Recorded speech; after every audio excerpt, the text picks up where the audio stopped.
కురుక్షేత్ర సంగ్రామము భయంకరంగా జరుగుతున్నప్పుడు భీష్ముడికి అర్జునుడికి ఇద్దరికి కూడా ఎదురెదురుగా పోటాపోటీగా ఇద్దరు బాణాలు వేసుకుంటున్నారు.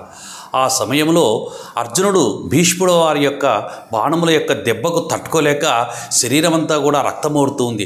నేను భీష్ముని యుద్ధంలో ఓడించగలనా లేదా అనేటువంటి అనుమానం కూడా ఒక సందర్భంలో అర్జునుడికి వచ్చి అర్జునుడు నిరుత్సాహపడతాడేమో అని చెప్పేసి అర్జునుడి యొక్క మనస్సులో ఉన్నటువంటి భావన తెలుసుకున్నటువంటి కృష్ణ పరమాత్ముడు వెనువెంటనే అర్జునుని వంక వెనక్కి తిరిగి చూసి ఓయి అర్జున, బాణములను సంధించు, భీష్ముల వారిపైన బాణ శర పరంపరను కొనసాగించు అని చెప్పేసి కృష్ణుల వారు ఆయన్ను ప్రోత్సహిస్తుంటే అప్పుడు భీష్ముల వారు సరే మీరు ఎన్ని బాణాలు వేస్తారో వేయండి, నేను కూడా బాణాలు వేస్తానని చెప్పేసి భీష్ముల వారు కూడా బాణ పరంపరను కొనసాగిస్తున్నారు.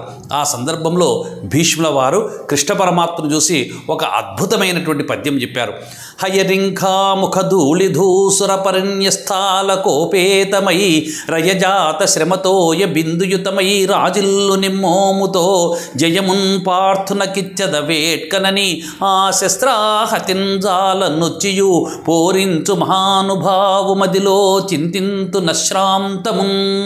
యుద్ధము జరిగేటువంటి సమయంలో కృష్ణ పరమాత్ముడు రథ సారథిగా ఉండి అర్జునుని యొక్క రథాన్ని నడుపుతున్నాడు. గుర్రపు డెక్కల యొక్క వేగానికి గుర్రపు డెక్కల నుంచి ఎగిరినటువంటి దుమ్ము ఆయన శరీరం పైన పడుతుంది. పైగా శరీరం నుంచి చెమట పుట్టి చెమట కారుతూ ఉంది. చెమట ఆ దుమ్ము అంతా కూడా ఒకదాంతో మిళితమైపోయినాయి.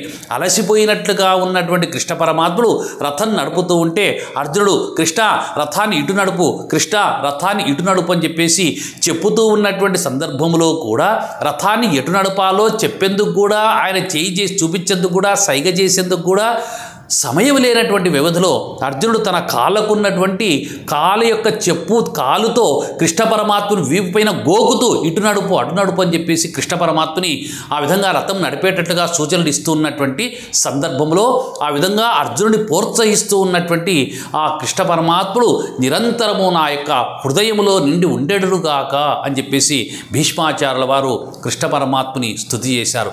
అద్భుతమైనటువంటి ఈ స్తుతి భాగవతంలో ఉంది. హరి ఓం తత్సత్.